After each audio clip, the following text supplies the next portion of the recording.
Tonight on Beijing, President Joe Biden holds a highly anticipated call with the leader of China. We're at the White House. Freedom of speech. Reaction after dozens of protesters disrupt a bipartisan discussion at a top law school. Suffering Syria. An international charity addresses humanitarian needs in a war-torn country. And help from Our Lady. As the talks and violence continue in Ukraine, a statue of a beloved apparition of the Blessed Virgin Mary arrives in the country. On EWTN News Nightly for Friday, March 18th, 2022.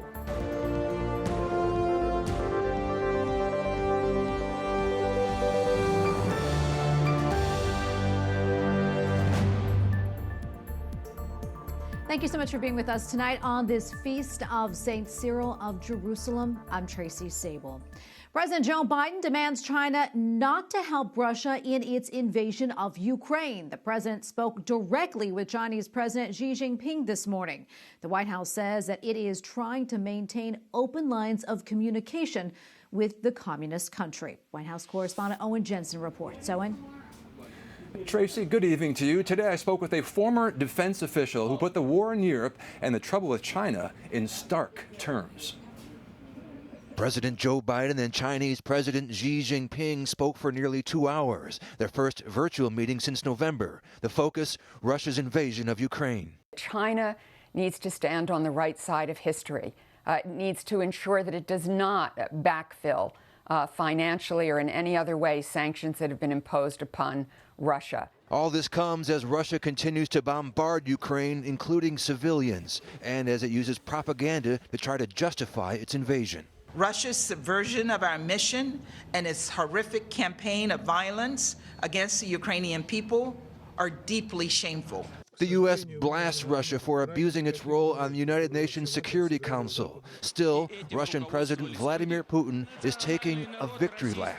He spoke to cheering crowds marking the 8th anniversary of Russia's takeover of Crimea.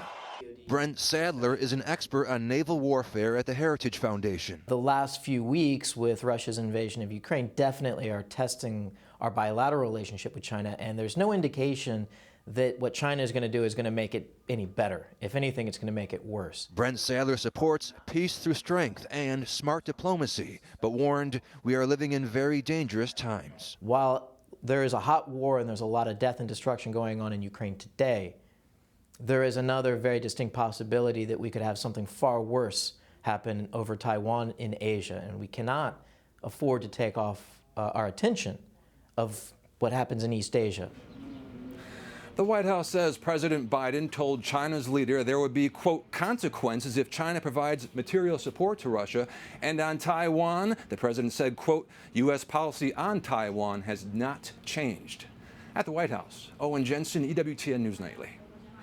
Meantime, the head of the Russian delegation in talks with Ukrainian officials says both sides have moved closer to an agreement. Мы сегодня долго обсуждали проблему гуманитарных коридоров. Vladimir Medinsky says differences have been narrowed regarding Ukraine and its bid to join NATO. And he says the sides are about halfway to agreement on other issues. A meeting between Russian President Vladimir Putin and Ukrainian leader Volodymyr Zelensky remains possible. 3 aid workers for a Catholic charity operating in Ukraine were hurt last week when the van they were riding in was hit by artillery fire. 3 men sustained head injuries.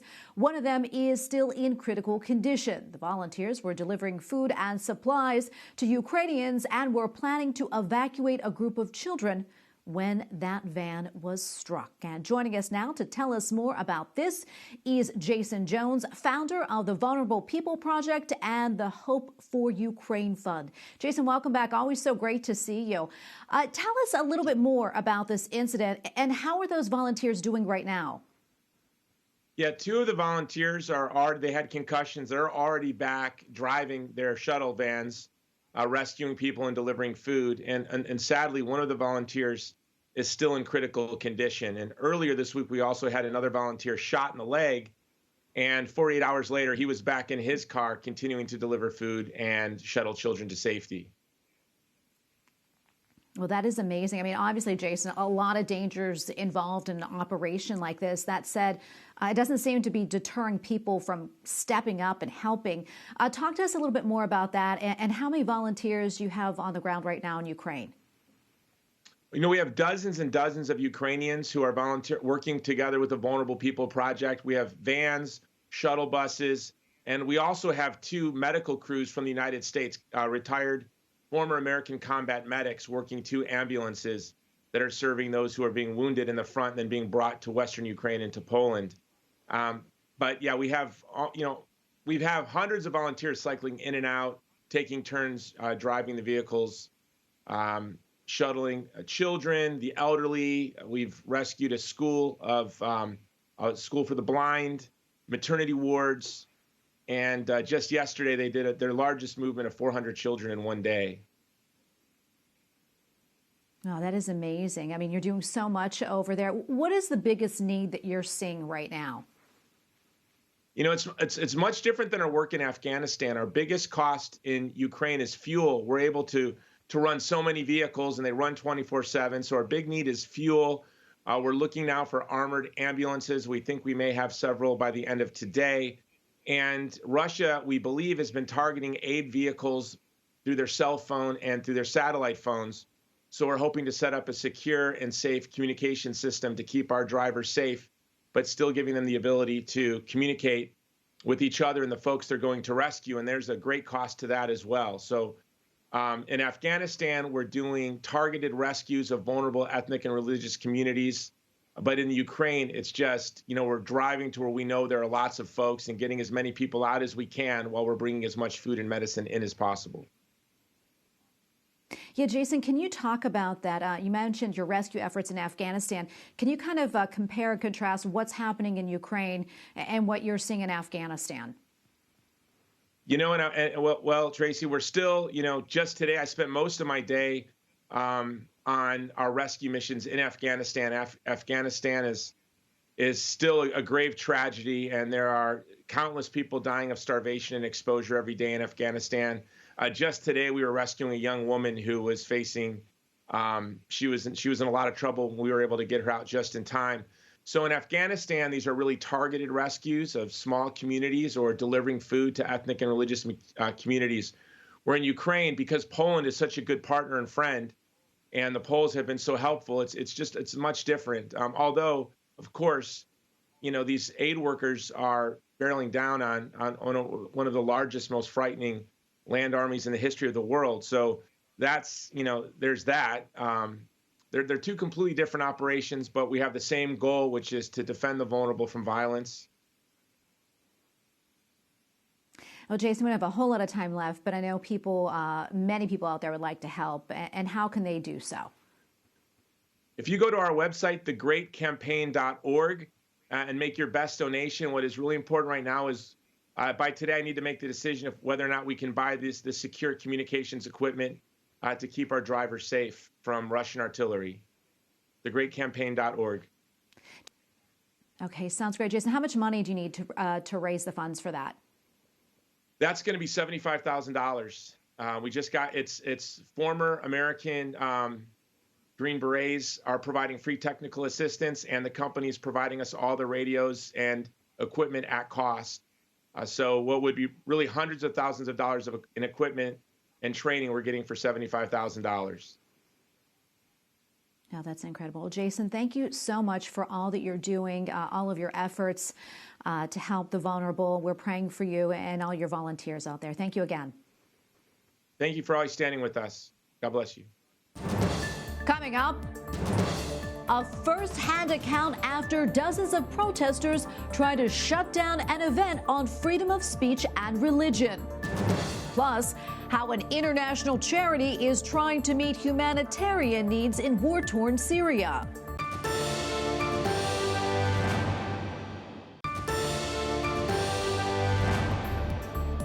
California may join 3 other U.S. states which prohibit private health plans from collecting deductibles or copays from procedures which must already be covered by law. Bill under consideration would also create a fund for abortion-related reimbursements.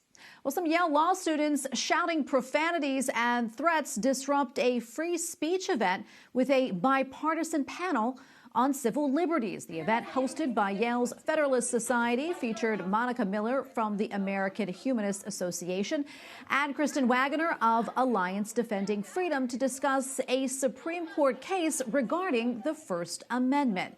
And join me now to talk more about this is Kristen Waggoner. Kristen, thank you so much for your time today. Great to see you. This is really unsettling. Tell us a little bit more about what happened and how you felt during that moment. It was unsettling. We were invited by a student group to come to campus and to really demonstrate to the students that you can be of very diverse ideological beliefs, such as Monica, who's a progressive atheist, and myself, a conservative Christian, and yet still find common ground when it comes to free speech cases and be civil to each other and engage in civil dialogue. The students that protested, there were about 120, I'm told, hurled insults at us, shouted us down. They were pounding on classroom walls and engaging in physical intimidation, including against their fellow students who held conservative beliefs. Kristen, you said, this was a way for two different people with two different beliefs to find common ground, essentially, when it comes to free speech issues. How do you think that message got lost on these students? I don't think that the students were interested in hearing the message. And I think that's what's so disturbing about this entire incident is that we need to remember this took place in a law school classroom and in what is supposed to be one of the most prestigious law schools in the nation, one that's supposed to be committed to a culture of free speech and to not allow this type of heckler's veto, let alone physical intimidation. We had to be escorted out of the classroom by the police and transported in a police car to get off of the campus. That's how serious it was.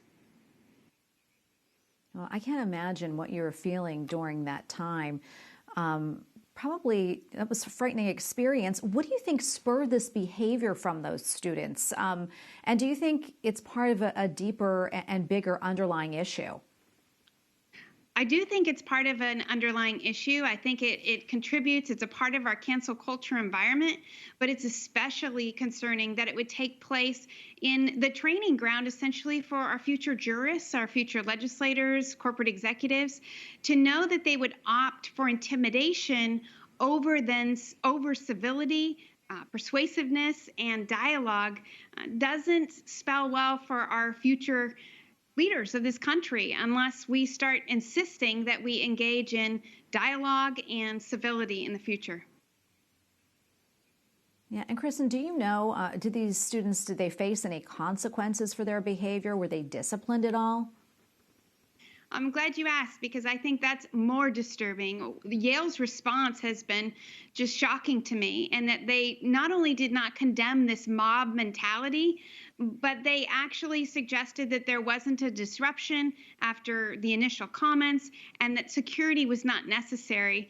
And that's just objectively untrue. There's audio of what happened. And again, we were escorted in a police car off the campus when we had intended to walk. So the facts just don't support that. And it's just shocking that a school like Yale Law School is going to be run by this student mob rather than being committed to free speech and a culture of free speech.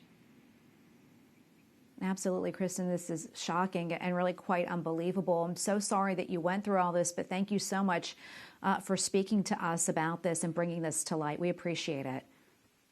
Thank you. In England, the House of Lords has passed a measure that would allow women to have at-home chemical abortions. An amendment to the larger bill now moves to Parliament's lower house. Pro-life advocates say the British public does not support so-called do-it-yourself abortions. An Italian cardinal says that he did not misuse Vatican funds to unfairly benefit his home diocese and family members. Cardinal Angelo Becciu testified yesterday before a Vatican court.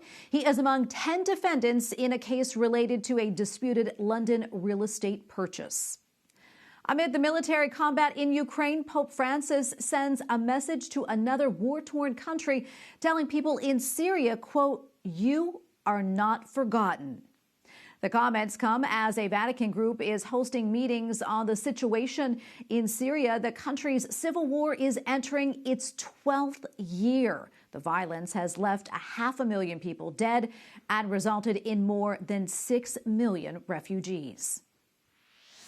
Joining us now from Syria is Aloysius John, Secretary General at Caritas Internationalis, which is taking part in the conference. Secretary John, thank you so much for your time today. We appreciate it. First off, can you give us an update on conditions in Syria right now? First of all, thank you very much for this moment of discussion with you. If we talk about the situation in Syria, we are talking about 14 million people in need of humanitarian help, 7 million people who are internally displaced, and 6.6 million who are refugees outside the country. Today, we are in a situation. I was in Damascus, and this morning we visited the fields. What I could say is, I went to a certain number of ghost towns where the villages are empty. All the buildings have been razed down. They have been completely destroyed, and there is no trace of life there. So today, people are living in a highly vulnerable situation, especially women and children. For example, one woman who participated in the conference, she said she lost her husband and she's with her 3 children, and she's trying to give future to these 3 children. And she said, there are thousands of women like me, and this is the situation here. And children are not able to go to school. And along with that is the difficulty for them to do any kind of agricultural activity or take up any kind of work because of fear. And today I heard that there is more and more anxiety because of the war in Ukraine, because they say they will be confronted with a food insecurity because here the staple food is wheat, and they are afraid that there will not be any much wheat for them. So this is the situation here. And it's quite highly vulnerable, to resume, highly vulnerable, complex, and people are really tired of this war and sanctions. It sounds like a very dire situation there indeed. Can you talk to us maybe more about the conference now? What's the theme, and what do you hope comes from it? This conference was organized by the church in Syria. It was called Church House of Charity, Synodality and Coordination. The purpose of the conference was to bring together all the churches in Syria. There are 5 churches. Bring them together as one church, as one people of faith, in order to reflect on how they could work together, how they could live together, and how they could live in harmony in this society, which is confronted with lots of problems. And then the key point was how to be listening to one another as different churches, and how to journey together as people of God in order to help the people, both Muslims and Christians, in order to live in Syria. And before I let you go, if you don't mind, can you quickly tell us how Caritas is helping people in Syria? Caritas is one of the main organizations in Syria, which is helping the people. As Caritas, as a service of the church, a service of charity, Caritas, first of all, is collaborating with the UN to distribute food, because here we are talking about 10 to 13 million people depending on food from the UN. So food insecurity. So Caritas is providing them food baskets, etc., along with the other NGOs. Caritas is also catering to the basic needs of the people, because in some places people have lost everything. So Caritas is supporting them. And other areas where Caritas is trying to bring help to the people is psychosocial help. As I said in the beginning, this lady who was there, her husband was killed, and she has 3 children. And she was saying, today there are thousands and thousands of women in this condition. And there are young girls who are born out during this war, and they know only violence. And there are young boys who know only violence. So the key challenge today is how to give them hope, how to give them a new future, a future which will be different from what they have known. Well, Mr. Secretary, thank you for your time today. Aloysius John, Secretary General at Caritas Internationalis. Thank you again. Thank you very much. Up next, Celebrating a doctor of the church who is honored by Catholics, Orthodox, and Anglicans.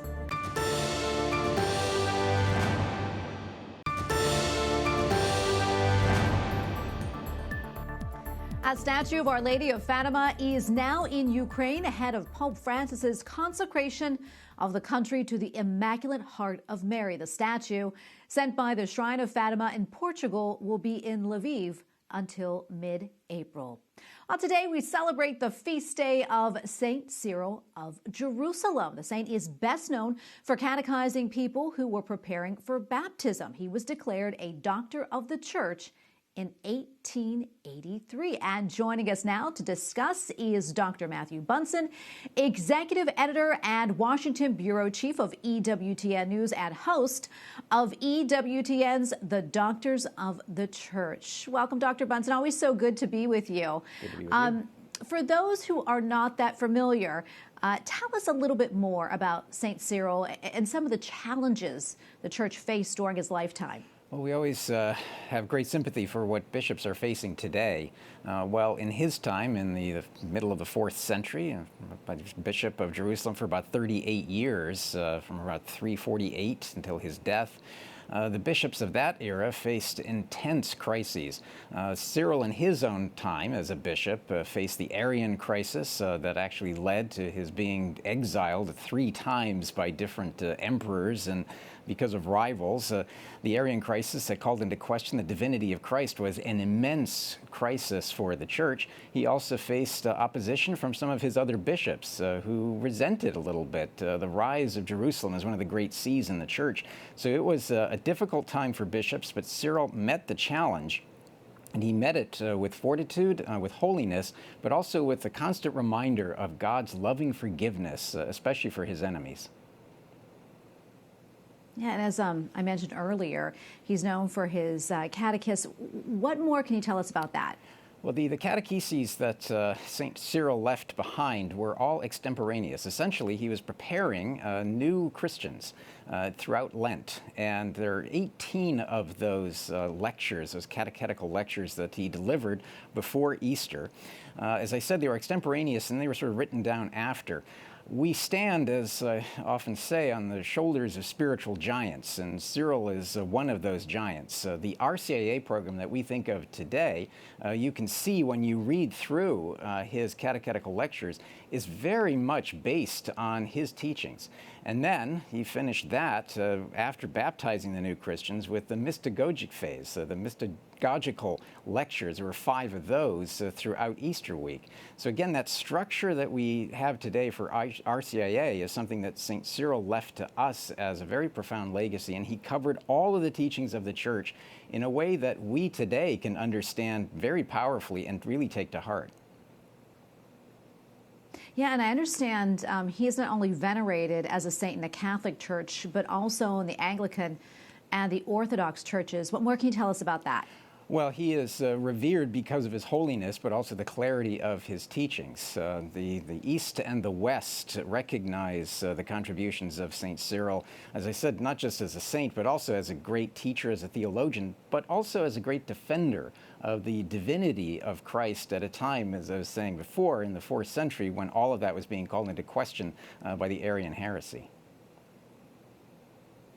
Well, Dr. Bunson, always so good to be with you. Thank you so much for your time and for your expertise. Great to be with you. And we thank you for watching tonight. For the entire EWTN News Nightly team, I'm Tracy Sable. Good night and God bless.